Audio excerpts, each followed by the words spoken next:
pain, we're talking about moral pain. The first trouble that we have is we kind of don't understand exactly what it's for at times. It's very easy to revolt.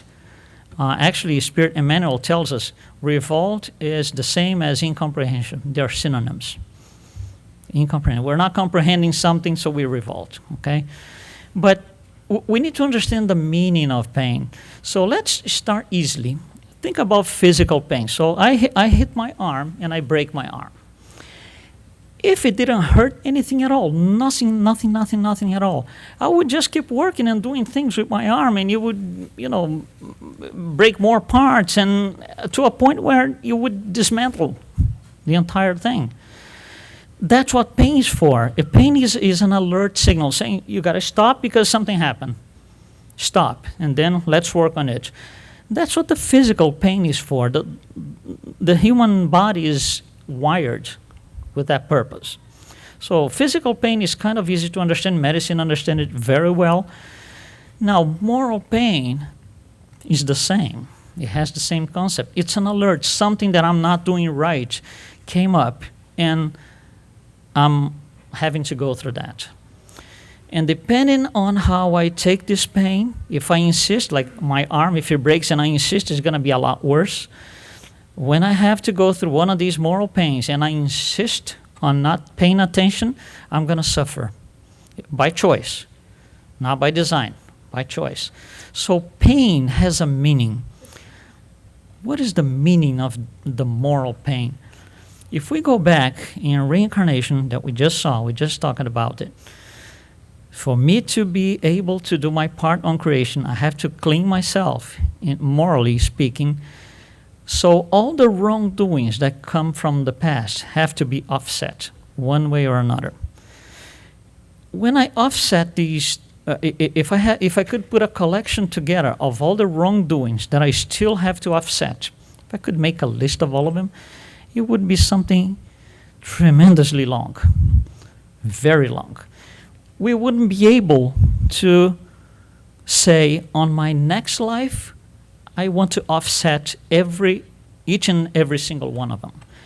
I wouldn't be able to do it because there's too much wrongdoing, there's too much pain that I'm in because of my wrongdoings that I can't get rid of that in one incarnation.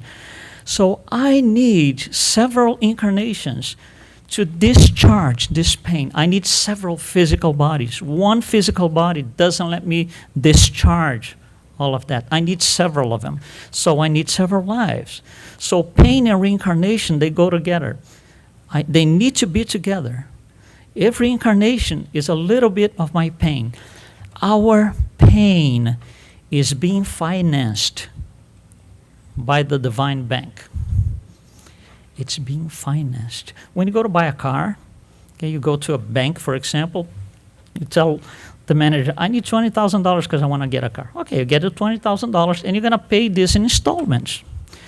So when the paying booklet comes into your house and you're going to pay the first installment, you're happy about it. You pay happily because you got a brand new car. You don't complain. You don't go to the manager and tell him, this is wrong. What you're doing to me, it's wrong. But we do this up there. Our moral pain is being financed, and we are complaining about it. It's absurd if you think about it, if you think about the concept. And if you go to the bank, right, try not to pay one of these bills. Try to skip a particular month. There's more trouble on the way. We don't have to do this for offsets of moral pains. When we asked the divine bank, how do I pay this? The answer from God was, here, son, you go as you can. You pay as you can. You have free will. We'll leave it up to you. We're not forcing you to do anything. Even that, God's mercy. And we complain. So we have this to work with, and we don't know how to work with. Instead of paying our debts, offsetting the whole thing as we can, at each life it seems like we acquire more debts. And obviously, the next life, I had to pay what I had left before plus my new purchases. And it becomes complicated. But we can't complain. We do not have the right to complain. Our pain is being financed through several lifetimes, several reincarnations. Pain and reincarnation come together. Pain leads to something else that we call the enemies. Okay? In American Sign Language, enemies. Okay? Enemies like that. What are these enemies? So here's Joe, my friend, that one day he showed up in the parking lot with the most beautiful and nicest car available at the time. And I couldn't get it, and I got jealous. And I didn't take that well. So naturally, I became like not so much of a close friend, and then, we just drift apart. And for me, Joe is my enemy. He's on my blacklist. He might not even know, but he's on my blacklist. And so is Carlos, and so is Mary, and so is Joanna, and so is whatever name you want to use. If I were to give you a task of write down right now a list of all your enemies, but you only have 5 seconds, most of you would complain. Can't do it in 5 seconds. Because the list is too long, and we know it. We know. So it's complicated to deal with these enemies. And why is it so complicated? Because we don't grasp the idea behind it. You see, when John gets his car, brand new car, latest and the greatest, and I look at the car and I can't have it, it's like Susanna said in the morning, that's not John. That's not the car. That's envy. So I introduce you to the enemies. These are some of them. These are the enemies. Our vices, pride, selfishness, resentment, hatred, intolerance, impatience, envy, revenge, whatever vices. These are the enemies. These are the ones stopping me from advancing. What is an enemy? It's somebody that stops me from advancing. That's what an enemy is. I cannot advance because I have an enemy by the name envy. And I have another one by the name of dishonesty, and another one by the name of pride, and so it goes like that. They are preventing me from going ahead. So with this new paradigm where the enemy is not the person, the enemy is within, with this new paradigm, what do these people mean? If they are not the enemies, what are they? That's the trick. They are the battlefield. In American Sign Language, battlefield. Okay? They are the battlefield. They are the places I go to defeat the enemy. If I need to defeat my envy, who's the best battlefield? John. He's the one. He's the one. I envy his car since 1985 or something, whatever. He is the place I need to go to win over the enemy. He is not the enemy. He's just the battlefield. He's the point of contact between me and the enemy. Now, think about this. If I avoid John and Carlos and Mary and everybody on my list, if I avoid these people, what am I doing? When you don't show up against your enemy, automatically your enemy wins. Automatically. And you lose. We go home, in a way, and we just lost the game because we didn't show up. So, John, no, I don't like this guy. No. John is going to be there, so I'm sorry, but I can't go. I have something else. And we go like this. Same for every person that we consider enemy. They are not enemies. They are battlefields that allow me to go there and win over the enemy. One day, I'm going to go to the battlefield, and the enemy is not going to show up. That day, I won. One day, I'm going to see John, and envy is not going to be there. He's going to be my greatest friend. I have a personal example I can tell you, life proof of it. And it does work, I'm telling you, because I'm life proof of it. I had a certain type of activity with a group of people, 5, 6 people. And, in doing the activities, one day, the guys called me and said, we didn't like what you did. You did this and this, we didn't like it. So one of them organized the rest of the group to talk to me. He was kind of verbalizing the situation. So I was fuming. That was like 20 years ago. And I was, this guy is at the top of the blacklist. He went to the top of the, made it to the top of the blacklist in 5 minutes. And then, you know, the thing was on my mind. Oh, that guy, we did so much together, that guy. But the problem is, the places he had to be physically present were the same places I had to be physically present at times. Not always, but at times. That was creating a deep trouble for me because it was hard to deal with that. So one day, something clicked in here. And I said, oh, hold on. I've been suffering all of this. He might not even know that he's my enemy. He might not even know. So I'm going to change this myself. So I put a strategy, really a strategy. And this is what my strategy is. I'm going to look at this schedule for this guy so I can see where he is and when, okay? And I'm going to start going to the same places, but I have to go slowly and carefully so it works, okay? So this is what I did, and this is a true thing. He was going to a certain place on a certain day. I went to that place, so that was my battle number one. I was going to go to the place, look at him, not allowing him to look at me, and I was going to leave, and that's what I did. Okay, second day, here's a strategy. I'm going to look at him, I want him to look at me, then I'm going to leave. That's what I did. Third day, I'm going to look at him. When he looks at me, I'm going to do a sign. Hey, that's what I did. It works. Day number 4, like a tap over here. Hey, how's it going? Day number 5, hey, guy, great to see you here. We're the best friends today. It's a strategy. I went to the battlefield 6 times to win over. But I went to the battlefield.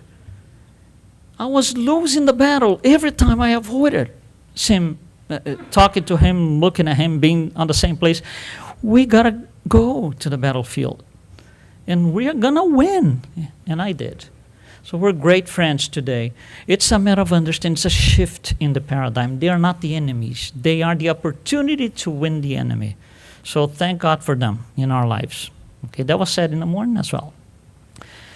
And point number 4 that I want to make, I want to bring it to you, dualities.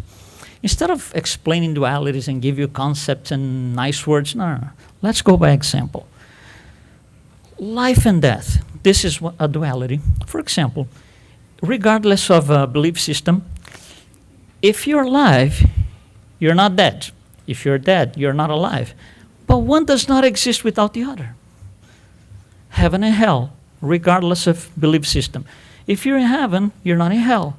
If you're in hell, you're not in heaven, but one does not exist without the other. These are called dualities. So dualities are things that are opposite sides, and they are extreme different choices. How does it work for us? Let's bring the idea into Spiritism. So let's go back and take me, for example. Let's go back several lifetimes ago when I was a great criminal. And then, one life after that, I was less of a criminal, then less of a criminal. Then last incarnation, I only stole 2 things, 2 little items. And then I said, my next incarnation, which is this one, I'm not going to steal anything. Honesty is going to be the thing.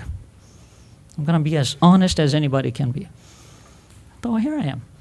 So let's say that suddenly I go to a party full of people, let's say 200 people in a party, and somebody puts a pile of $10 bills like this size, making $1 million, and everybody leaves and there's no surveillance cameras. And you leave me in there looking at that. I can look at this and say, oh my God, money, wow. If I take only 50 of those bills, it's not going to make any difference on the pile. Nobody's going to notice. And you see the conflict going? Should I do it? Should I not do it? And nobody's looking. There's no camera. Oh my God, what a great opportunity. You see, if I'm doing this, I have not yet transcended the duality. Dishonesty, honesty. I have not transcended.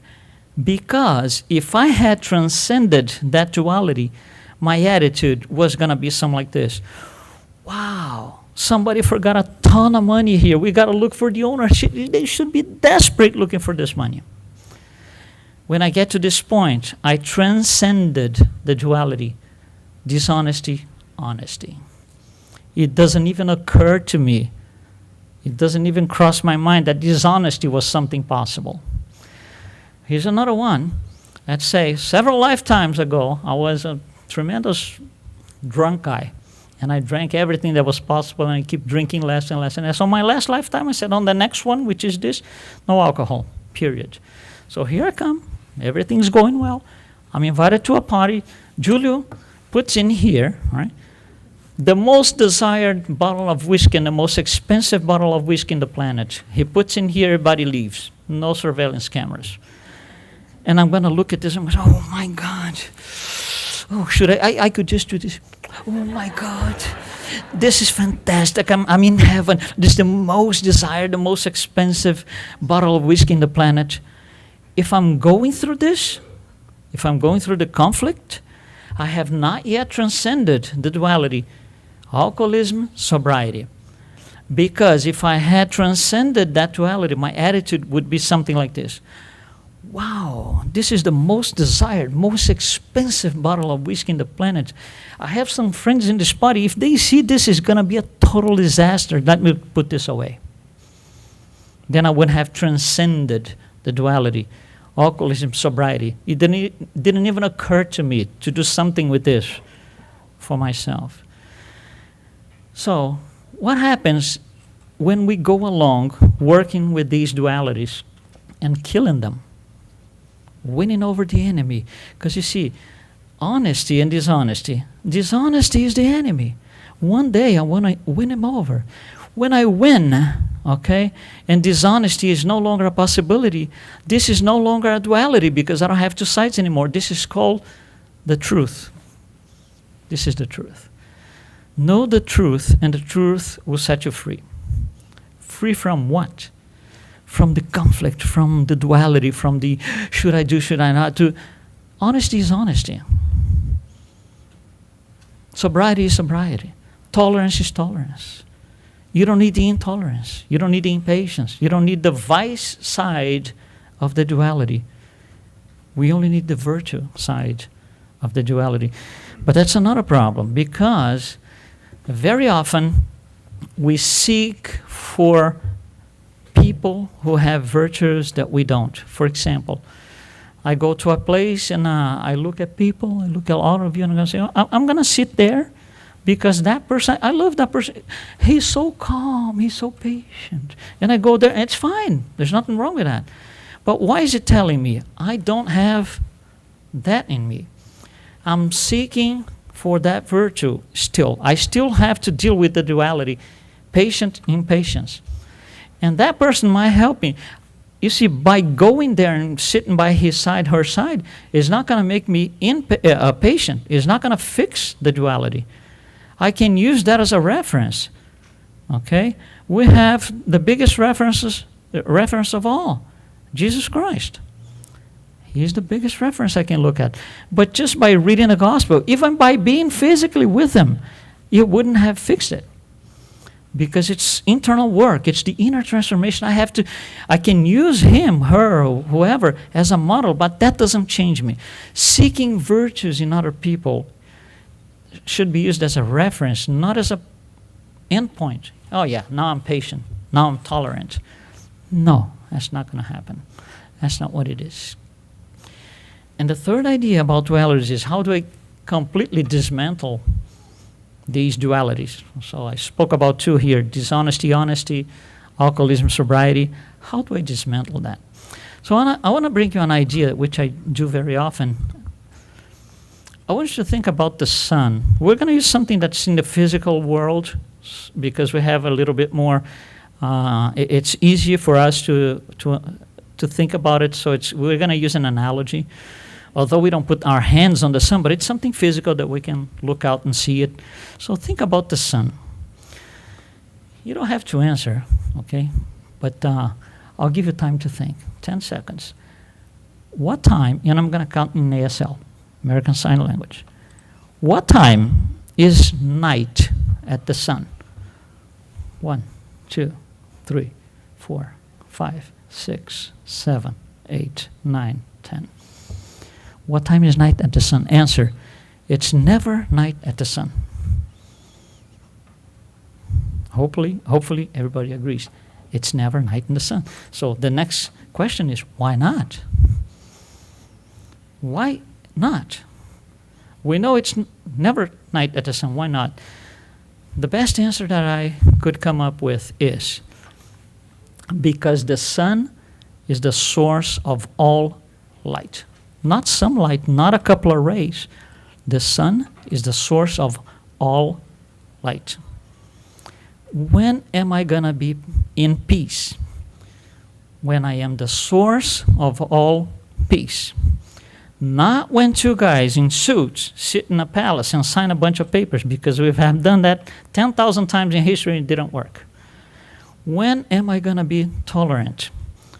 When I am the source of all tolerance.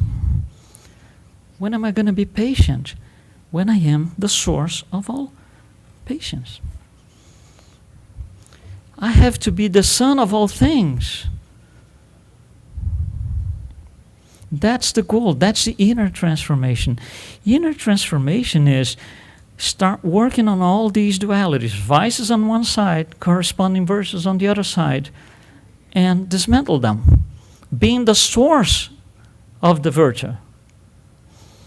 When I am the source of all honesty, dishonesty is not even, you can take that word out of the vocabulary because it doesn't make sense to me. So we can think about the sun as a reference, being the source of all things. That's what we should be doing, seeking to be the source of all things. There's this fantastic book. Unfortunately, it's not translated in English yet. In a loose translation, we could call this the sun in our souls. There's one phrase, just one phrase, that's worth this whole 30 minutes of talk here. The phrase is this: without temptation, impossible the task of perfection. Without temptation. What is the temptation?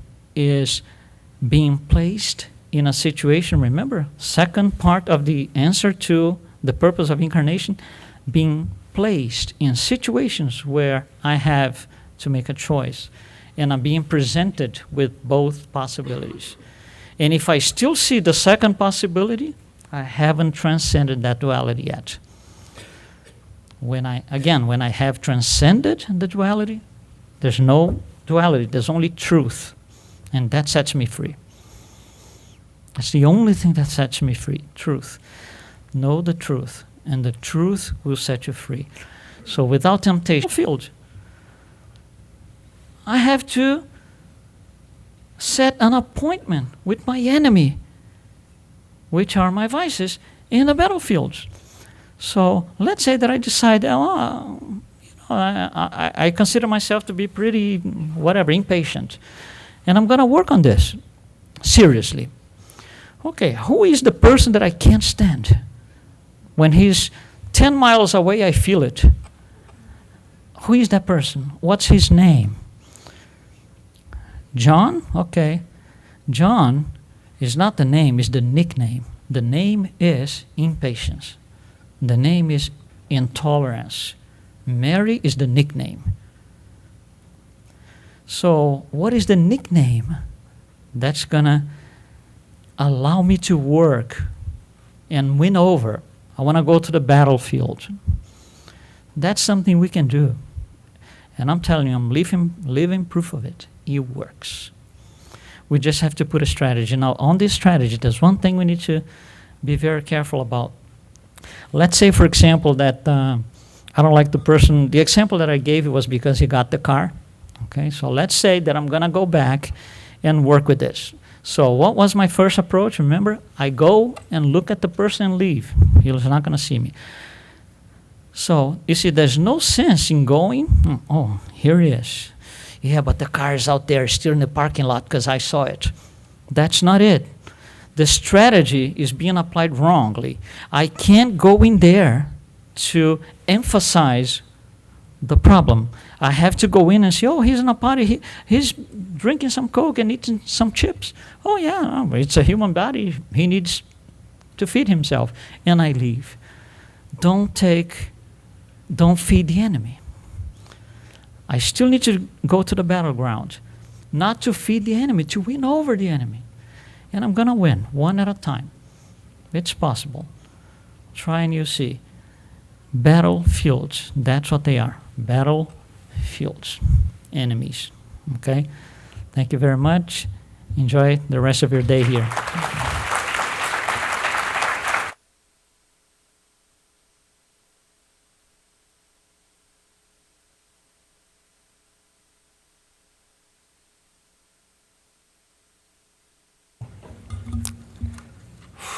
Thank you, Mr. Lima. That's a lot of food for thought, I tell you that. And how can we talk about spiritual evolution without talking about love? Well, we're about to find out with our next speaker, Edward Christie.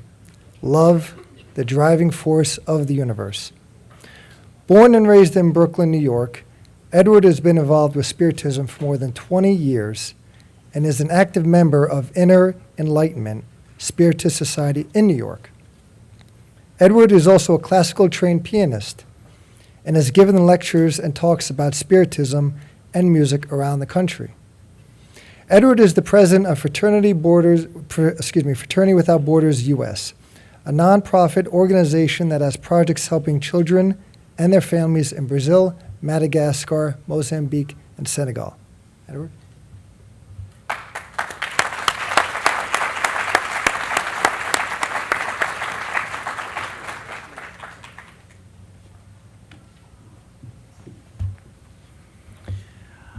Unlike Luiz, I don't sign, so I hope that's not a big disappointment. Actually, I've been studying Portuguese for over 20 years, and I think at my memorial service they're going to say, he never really did get it. But the Buddhist teacher, Jack Kornfield, said, if you can sit quietly after difficult news, if in financial downturns you can remain perfectly calm, if you can see your neighbors travel to fantastic places without a twinge of jealousy, if you can happily eat whatever's put on your plate, if you can fall asleep after a day of running around without a drink or a pill, if you can always find contentment just where you are probably a dog.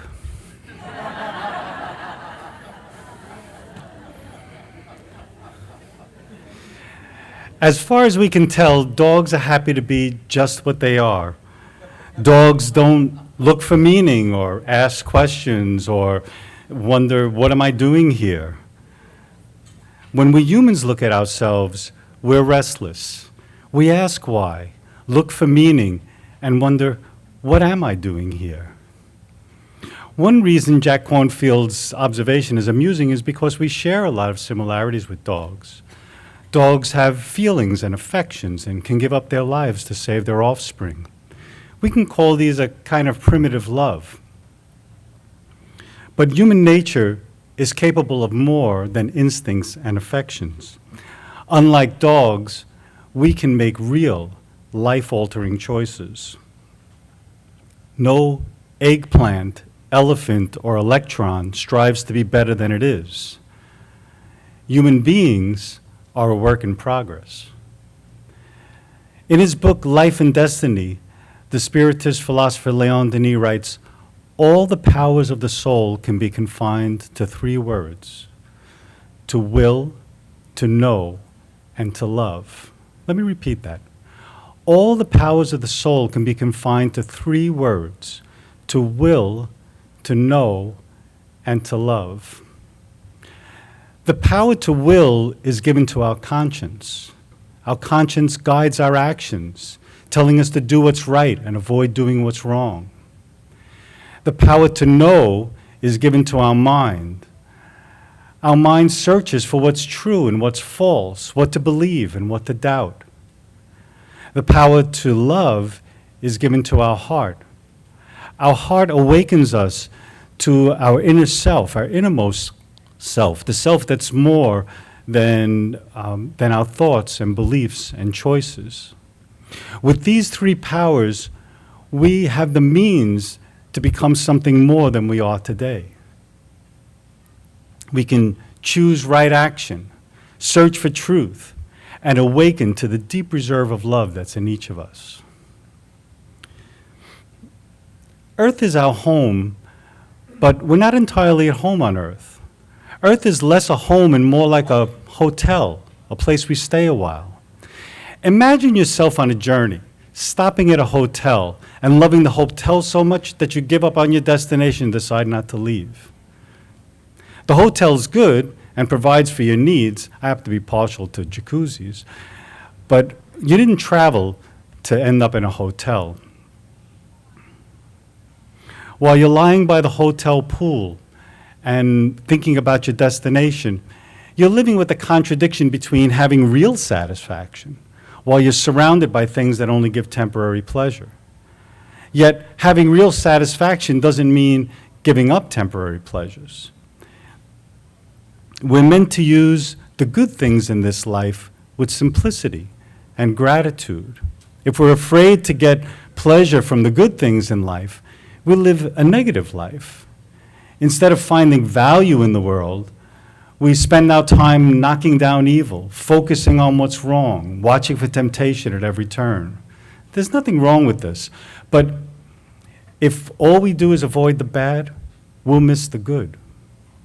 We're made from a loving God, and this love calls us to a positive, creative, and evolving life. Worldly things are good because they come from a good God. Our challenge is to find a way to value them without making them the ultimate pleasure in life. We can see them as St. Francis did when he looked up at the stars and said, "If these are the creatures, what must the Creator be like?" In John's epistle we read, "Whoever does not know love does not know God, because God is love." This love is a force that gives order to the entire universe, and everything is moving toward it. It's not a mechanical force like gravity that affects two bodies, but a will that draws us to it with tenderness and mercy. Divine love attracts our innermost self, our heart, and this attraction we call love. Coming to terms with the will of God takes time. We're made to love, we're drawn to love, and yet we spend most of our lives trying to satisfy our own will and get our own way. When our will conflicts with God's, things get difficult for us. Someone close to us dies. We have to live with an illness, or we lose a job, and we don't want to accept that things didn't turn out the way we planned. We grumble that life is unfair and the cards are stacked against us. The game is rigged and there's no way to win. In the end, we'll have to say, "Thy will be done." Don't call this resignation. Call this defeat. We give up because in the battle of the wills, we lost. We say we can't know God's will, and it hardly matters. In the end, we're going to lose. But it is possible to discover God's will. God is love, and God's will cannot be contrary to love. God wills us to share in his great work of love. Instead of standing by helplessly while God pulls the strings, finding our part in this great work of love gives us something positive to do. This attitude makes all the difference. Holocaust survivor Viktor Frankl wrote, "What in the end remains is the last of human freedoms, the ability to choose one's attitude in a given set of circumstances." Love is not just an emotion, it's an inner attitude, a conscious act of the will that harmonizes our will with the divine will. When we conform our will to a will that's only love, we collaborate in a work of love.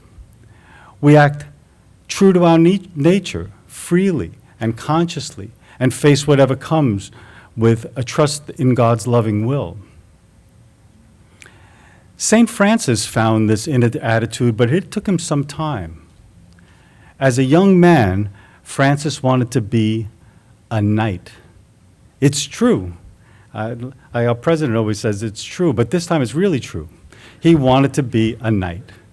Knights are brave, and loyal, and they risk death and treat their own with courtesy and loyalty. Francis wanted to carry an axe and a sword and achieve glory by defending his hometown of Assisi. When he was 20 years old, he went off to battle with the neighboring city of Perugia. He never made it there. On the way, he was taken prisoner and thrown into a polluted church basement. He spent a year in that prison and another year in bed recovering from malaria. He still wanted to be a knight. So when he was strong enough, he set off to battle in a war with Apulio. He never made it there. On the way, he spiked a fever, and lying in bed, he heard a voice telling him to go home. There he would be told what to do. He'd become a knight, but not the kind of knight he imagined. 12 years later, after turning his life around and becoming the Francis we know, he goes off to war again to fight in the Fifth Crusade. At this time, it was not to raise a sword to Muslim enemies, but as a peacemaker, bearing a gift of a message of reconciliation. He entered the enemy camp unarmed and, like a knight, bravely risked his life for a cause, the cause of peace. The Sultan, who was sworn to kill any Christian he met, welcomed Francis as a friend. Francis thought that to achieve glory, he would have to raise weapons against an enemy. Once he stopped being preoccupied with his will and his dream, he was guided to be a true knight, a person of courtesy, bravery, and ideals.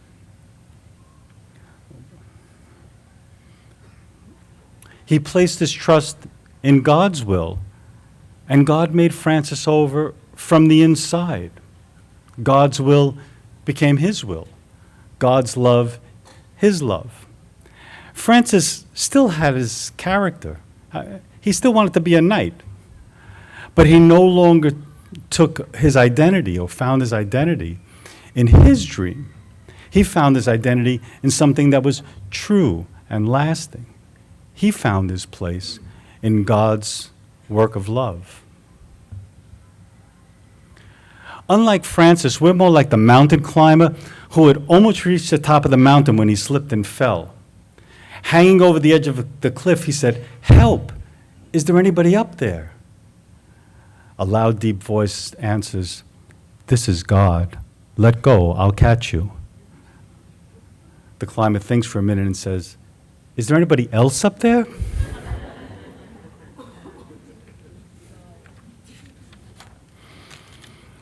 One reason we don't see God's will clearly is that it's easy for us to understand law and not so easy for us to understand love. So we tend to let our actions be guided by the law rather than by love. Because with law, we know exactly what's expected of us. If we get caught breaking the law, the consequences are spelled out. If we fail to love, the consequences are not always clear. In the justice of the divine government, the wrongs we do when we fail to love don't result in external consequences. Our wrongs don't harm God's love. Instead, the harm from the wrongs we do happen inside us. Even when our wrongs hurt others, which somehow they always do, we're the first victims of our own wrongdoing. Wrongs harden our heart, blind us to goodness, and bind us to a disordered love that brings more suffering. It usually takes some event, some loss, some humiliation for us to awaken to the full meaning of our failure to love. And when this happens, our heart fills with sorrow. Sorrow for the hardness of our heart. Sorrow for the suffering that we bring to others. Suffering pulls back the veil and reveals the obstacles that separate us from love. Sorrow shows that wrongdoing made a place so dark that we couldn't see love. But a sorrowful heart can pray, God, I'm lost. Please help me. This is a prayer for divine mercy. Mercy shines a light on the love that's hidden by a hard heart. Mercy reveals God's power to bring good out of the wrong we've done. Mercy embraces sorrow, and we come to understand that we too can be merciful. Mercy moves us to bring good out of the wrong we've done. And if our heart isn't soft enough to make amends in this life, it means we're asking for a chance to soften our hearts in another. Divine love doesn't depend on anything we did or do or will do. We're loved if we cooperate with love, and we're loved if we act contrary to it. We're loved when we're good, and we're loved when we fail in goodness. In Matthew's Gospel we read, God's sun rises on the good and the evil, and God sends rain on the just and the unjust.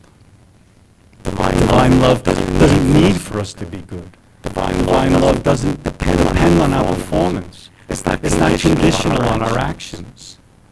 God doesn't ask for anything that's beyond our strength. No matter how many times we fall, no matter how many times we fail to love, divine mercy is there to catch us, waiting for a sorrowful heart, ready to be renewed by God's mercy.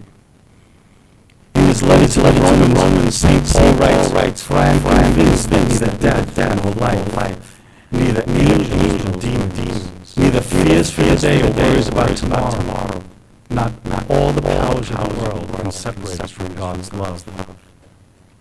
When our heart is touched by divine mercy, we're awake to the truth that we're never separate from God's love. God cares for the inherent goodness in things. All created things are good, and so divine love treats every created thing with care. The evangelist Luke wrote, 5 sparrows are sold for 2 pennies, yet God does not forget a single one of them.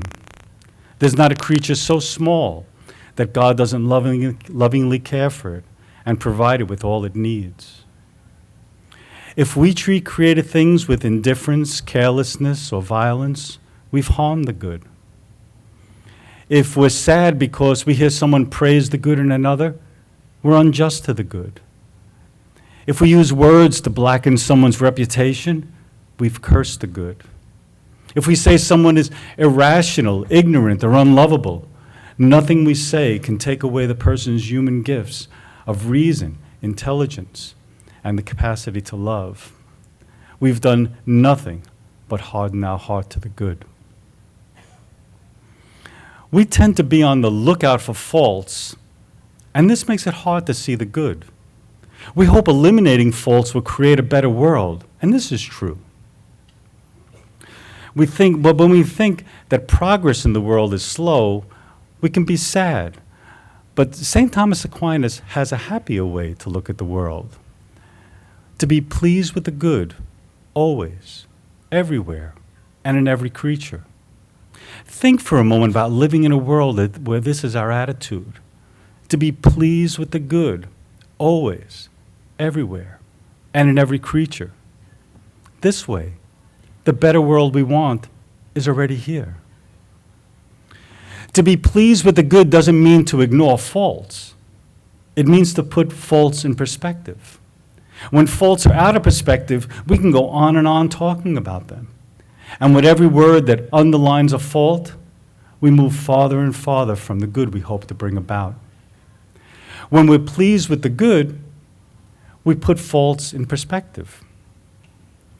Objectively, meaning if we leave our opinion of faults on the side, faults are small in comparison to the enormous amount of good that's in every creature.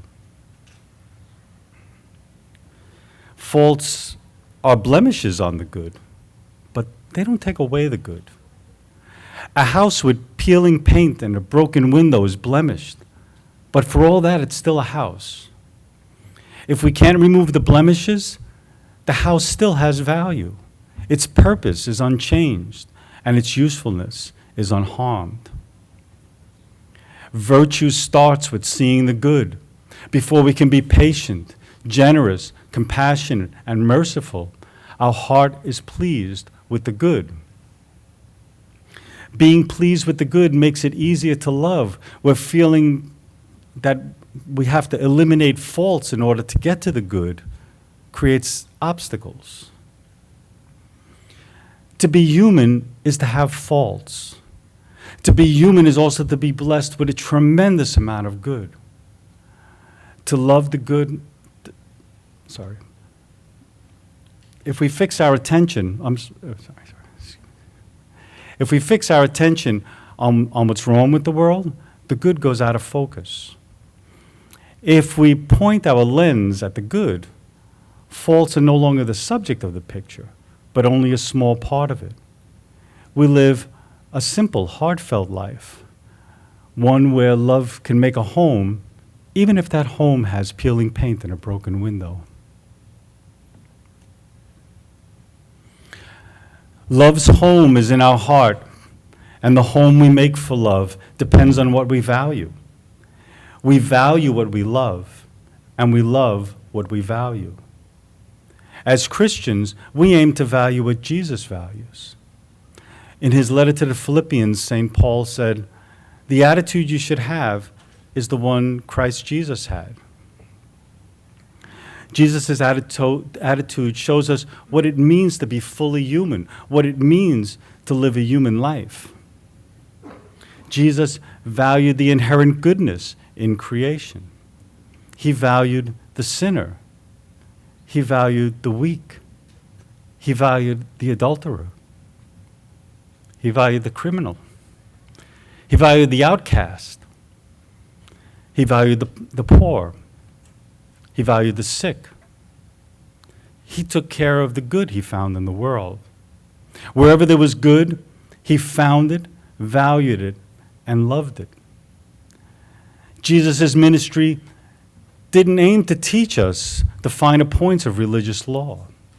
His justice wasn't concerned with codes of proper behavior. He didn't moralize when someone failed to live up to an ideal.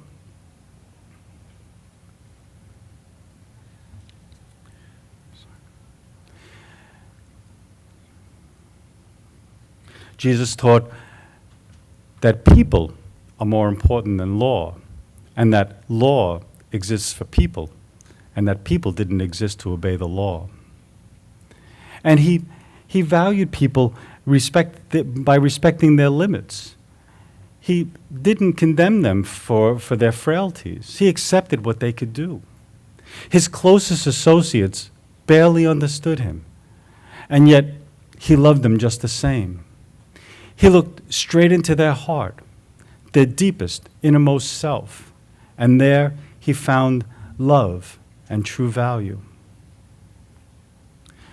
Jesus loves God. He loves the value in the created world, a value that was placed there by a loving God. Jesus loves his neighbor. He loves the good in people, the good that cannot be destroyed by human weaknesses and frailties. Jesus' will and God's will are united. He trusts that in every moment, in ways that are not always clear, God's will is a living presence, a source of infinite love that promises that at the end of each story, a greater good will come about. We've heard a lot of statements about God and his goodness and love, but love is more than words and thoughts. One way to awaken to love is to get in touch with our neighbor. We're human, and we learn a great deal from other humans. God speaks to us through our neighbor. With them, we find out that love is a lot more than words and ideas. So I'm inviting you now to a practice that will get you in touch with your neighbor. The intent of this practice is to develop compassion and awaken in us the deep reserve of love. This is a standing practice, And what I'd ask you to do is, as quietly as possible, and without saying anything, please stand up now.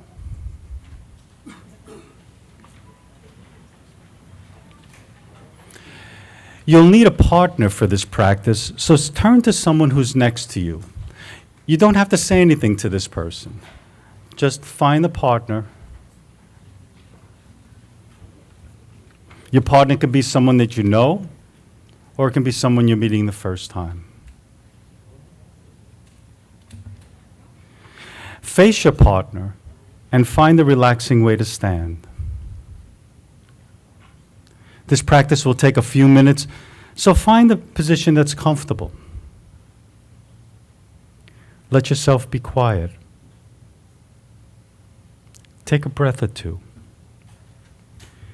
Relax any tension you carry. As you face your partner, look into their eyes. This isn't something you normally do, so you may feel uneasy. Take a breath, and if you feel the urge to laugh or look away, be patient with yourself. Take your time. Be kind to yourself. And when you can, come back to your partner's eyes. The opportunity for you to be with this person is given to you now. As you look at your partner's eyes, become aware of the beautiful spirit behind those eyes, their original goodness and innocence, the value they bring into the world.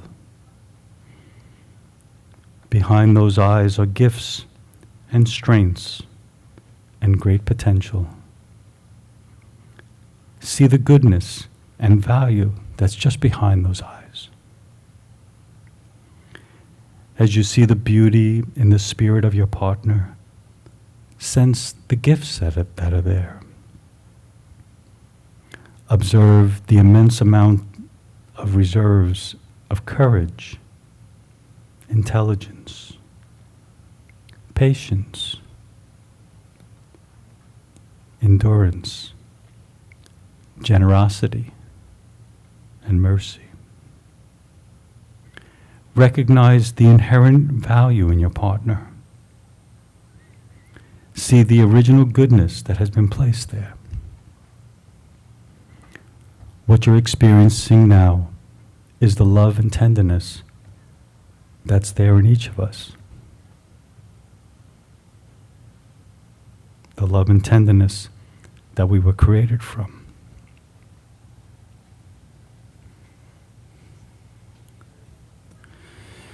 Take a breath and move from those thoughts and look more deeply into your partner's eyes. As you look more deeply, become aware of the amount of sorrow behind those eyes. See the pains and struggles that this person has accumulated in this life, as in all human life. Pains that you can only guess at.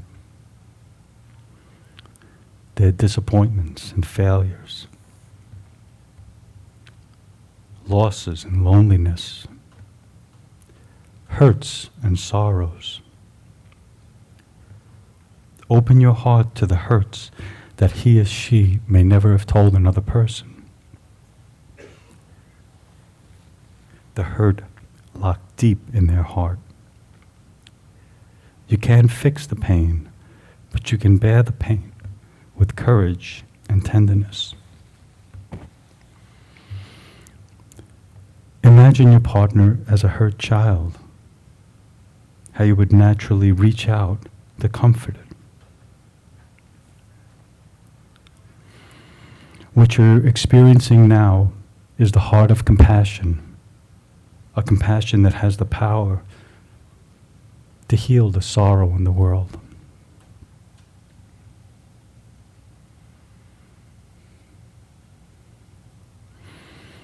Take another breath and continue to look deeper into your partner's eyes. Picture their happiest moments as a child, a moment of innocent joy, of learning, of growing. Picture them learning to run and play games. The first time they saw the ocean or looked up at the stars. See the spirit of the child that's still in them, that they have a playfulness and a freedom that they can still experience. Think of the joy this person brings into the world,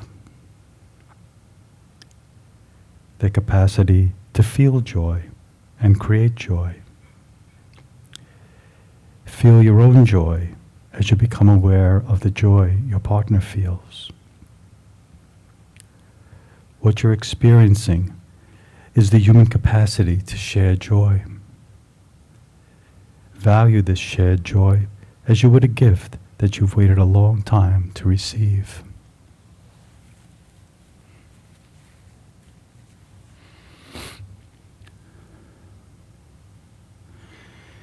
Take another breath and release this joy. Look deeper into your partner's eyes. Become aware of your partner's eternal spirit. As you meet in this moment, look at your partner as if you're seeing the face of one who at another time and place was your parent, your mother or father, was your son or daughter, was your friend or enemy, was your wife or husband, was your student or teacher. Who is this person you look at? Not the body or the thoughts, but the consciousness behind those eyes. Who is looking? Who are you really? You have the capacity to love and the deep reserve of love that's in your partner. Recognize the ground of this person is love. Look as deeply as you can at this person. When you can see no deeper, when you've touched the bottom of existence, there you will find love. The ground of our existence is love.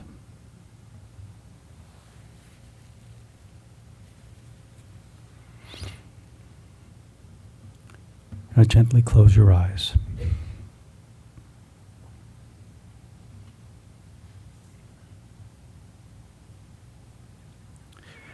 And when you're ready, open your eyes and thank your partner.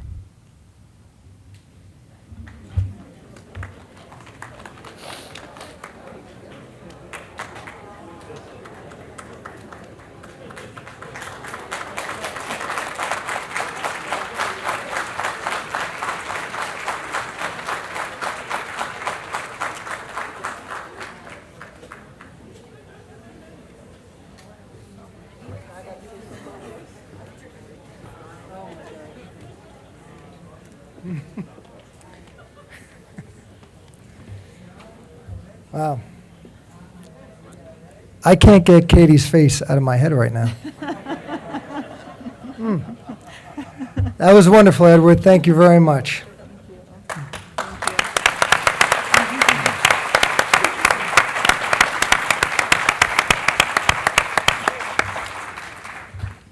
Now, I would like to ask you all a personal question. Have you ever had to cope with suicidal thoughts? I know we're going off a little bit here, but... Or have you ever been touched by a devastating pain or grieving for a friend or relative due to suicide? We invited young adults to share their experience and how they found answers and peace in Spiritism. These are teenagers who have been attending the Spiritist youth education and now bring their own experience to make a difference. And if interested, it's Sunday, May 12th at NYU from 2 to 5. Okay, and on that note, I also want to remind everybody that there's still fraternal assistance for everybody in the room. Anybody that needs that, please go out to the welcome desk, and there is still time for that. We're going to take a short 30-minute break right now to get some coffee. There's still the shirts that you can, the t-shirts and the flip-flops to support a really good cause. Also, there's books, and Dan Assisi is speaking on the Spiritist conversation. So 30 minutes, we'll be starting back promptly. Sharp, yes, sharp. Thank you. I had to go backwards on that one. My coffee. I had to jump.